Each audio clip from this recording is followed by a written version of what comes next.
ইউনূস প্রচার করতেছে শেখ হাসিনার অগ্রণী ব্যাংকের লকারে নাকি 832 ভরি স্বর্ণ পাওয়া গিয়েছে।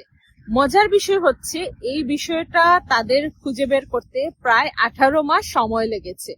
যাই হোক, এর মধ্যে এই ঘটনার আড়ালে তারা কি করছে আমাদের জানা নেই। এই ঘটনার আড়ালে তারা কোন দিকে কোন বন্দর দিয়ে দিচ্ছে সেটা নিশ্চয়ই আপনারা খোঁজ নিলে পাবেন।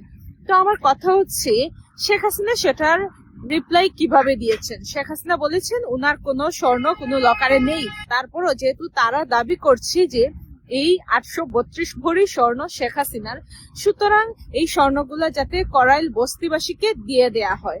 ইউনূস আসলে ভুল মানুষের সাথে পলিটিক্স করতে আসছে।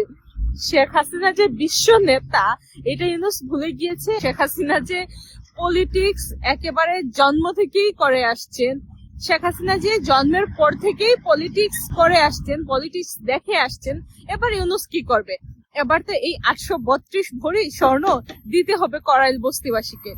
এটাই হচ্ছে শেখ হাসিনার পাওয়ার। ওনাকে ইউনূস চাচ্ছিল এই 832 ভরি স্বর্ণ দিয়ে কোনো না কোনো ভাবে একটা ট্র্যাপে ফেলতে, কিন্তু শেখ হাসিনা কি করছেন? উল্টো হচ্ছে ইউনূসকেই ট্র্যাপে ফেলে দিচ্ছেন। এবার 832 ভরি স্বর্ণ ইউনূসকে করাইল বস্তিবাসীকে দিয়ে দিতে হবে।